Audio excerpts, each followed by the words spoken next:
We are consciousness. All that is, has been, and ever will be.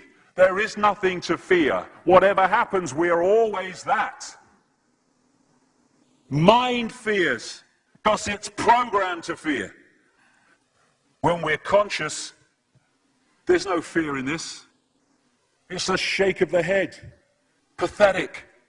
Pathetic. Pathetic.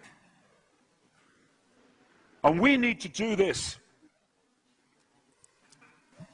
Compliance. We need to challenge that. Not with violence, not even with aggression. We just need not to fight it. We need to walk away, because without our acquiescence, it cannot survive. You know, when you look at a pyramid, we've been manipulated to believe the power in a pyramid is at the top. It ain't.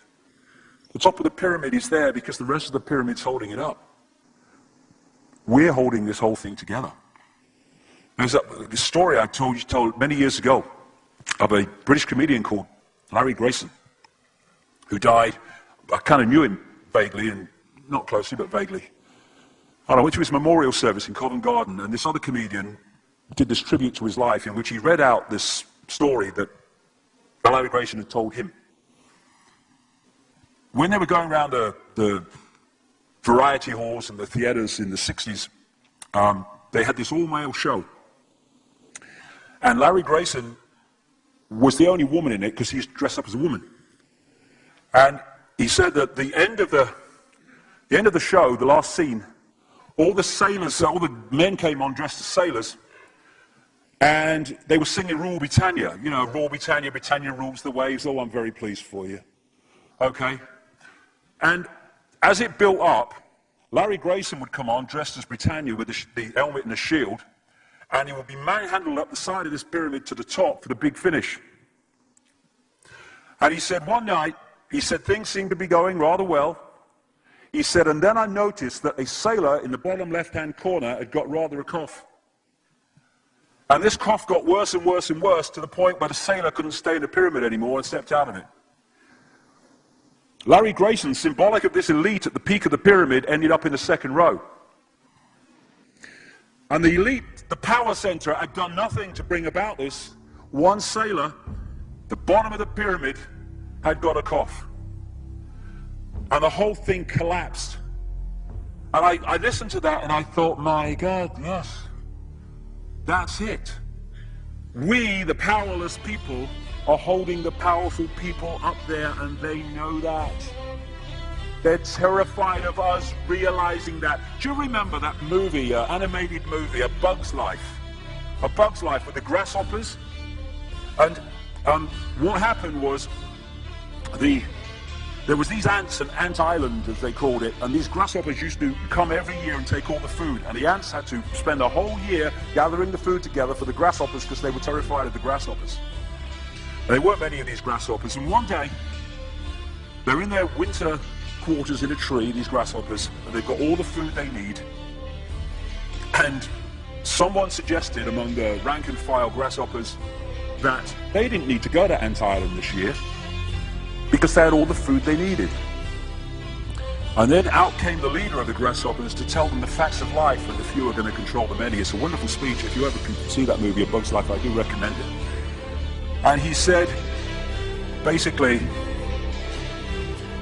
they outnumber us 100 to 1. And if ever they figure that out, there goes our way of life.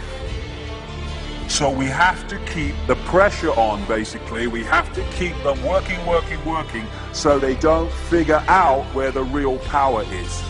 And that's why this network of manipulation works so hard to keep us in these states. Like I said earlier, what are people leaving foreclosed homes for? Foreclosed by banks that have caused the unemployment that lead to them having to leave their homes. Stay there, refuse to leave, make it difficult for them.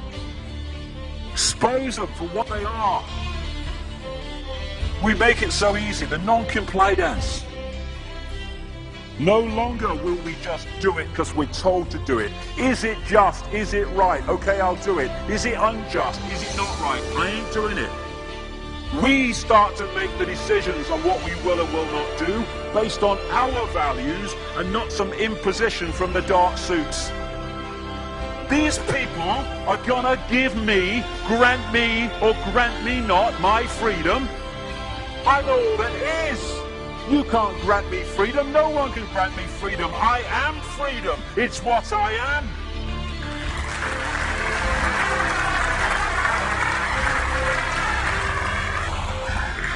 The big question, what would consciousness do? What would consciousness do in this situation? And when we ask that question, it really just changed the way we see the world. Not what would I do, mind, right. What would consciousness do? You know, this is a great line. If it's not right, don't do it. If it's not true, don't say it. And what would transform this world overnight is if we started doing what we knew to be right in the situations we face, instead of what we think is right for us in the moment. Not what are the consequences for me, or what's the best thing for me, how do I get the best deal out of this? What is right? What is just in this situation? If we started making decisions based on that, the world would transform overnight. These are very simple things. If we want a world of peace, then we need to be peaceful. We don't need to fight for it. We just need to be peaceful, and we'll bring that about. If we want a world of kindness, we need to be kind, and then it will naturally unfold. We don't fight for kindness. As Martin Luther King said, it's a wonderful saying, piece of oratory. Cowardice asks the question, is it safe? Expediency asks the question, is it politic? Vanity asks the question, is it popular? But consciousness asks the question, is it right? And there comes a time when one must take a position that is neither safe, nor politic, nor popular, but one must take it because it is right. And when enough of us do that, what is right will manifest by definition. And we're in this position now where this vibrational change, this energetic change is taking place, where we can start cracking these eggshells, where we can start becoming the full magnitude of who we are, where we can be consciousness in the now, using mind to experience this reality instead of being governed by it, turning the key to let consciousness in. We're being offered this opportunity now. No longer can we say we didn't realize who we are, we didn't know we could do that. I was kind of waking up one day, and I saw this earth imprisoned, and I saw this big lock and a key going in and being turned. I went on the internet just very shortly afterwards. I was looking for a picture, not this one, and that's what I saw. The picture I'd just seen in my half kind of sleep. And that's what we're being offered the chance to do now, to turn the master key called becoming conscious that will bring an end to this. It's being given to us, we just need to take it. And to take it, we need to say enough. Enough of being enslaved by these people, enough of being enslaved by our manipulated ignorance, enough of being enslaved by the fear of being who we are.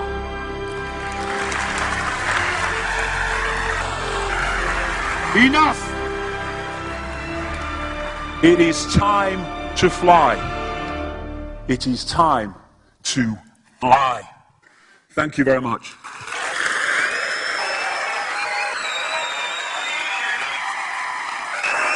Thank you. Thank you very much. Thank you.